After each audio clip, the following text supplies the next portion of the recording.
آپ صلی اللہ علیہ وآلہ وسلم کی شان کا اندازہ اس بات سے لگایا جا سکتا ہے کہ حضرت جبرائیل علیہ السلام آپ کی خدمت میں ہمہ وقت موجود ہوتے تھے، ہمہ وقت آپ کی خدمت میں حاضر ہوتے تھے۔ حضرت آدم علیہ السلام کے پاس جبرائیل علیہ السلام 12 مرتبہ تشریف لائے۔ حضرت ادریس علیہ السلام کے پاس 4 مرتبہ تشریف لائے۔ حضرت نوح علیہ السلام کے پاس 42 مرتبہ تشریف لائے۔ حضرت موسیٰ علیہ السلام کے پاس 4 مرتبہ تشریف لائے، اور حضرت عیسیٰ علیہ السلام کے پاس 13 مرتبہ تشریف لائے، اور آخر میں آپ صلی اللہ علیہ وآلہ وسلم کے پاس 24,000 مرتبہ حضرت جبرائیل علیہ السلام تشریف لائے۔ تو یہ آپ صلی اللہ علیہ وآلہ وسلم کی شان ہے۔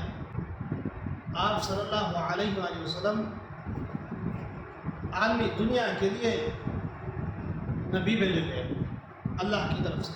آپ صلی اللہ علیہ وآلہ وسلم کو اللہ پاک نے کئی انعامات سے نوازا ہے، جیسا کہ معراج کا واقعہ ہے۔ اللہ پاک نے معراج جیسے نعمت عطا کی ہے، اللہ پاک کا دیدار نصیب ہوا۔ اس کے بعد آپ صلی اللہ علیہ وآلہ وسلم کو انعام کے طور پر نماز دی ہے، نماز جیسی دولت ہمیں نصیب ہوئی، آپ صلی اللہ علیہ وسلم کو نصیب ہوئی۔ تو آپ صلی اللہ علیہ وآلہ وسلم بہت خوش نصیب تھے۔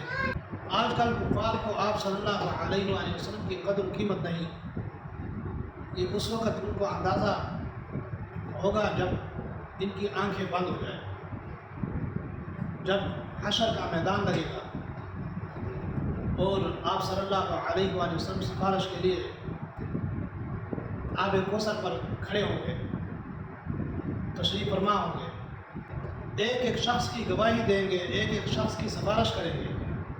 اس وقت ان منافقین، مشرکین اور کفار کو پتہ لگے گا۔ اگر آپ صلی اللہ علیہ وآلہ وسلم دنیا میں نہ آتے تو یہ کفار بھی نہ ہوتے، یہ دنیا کا نظام نہ ہوتا۔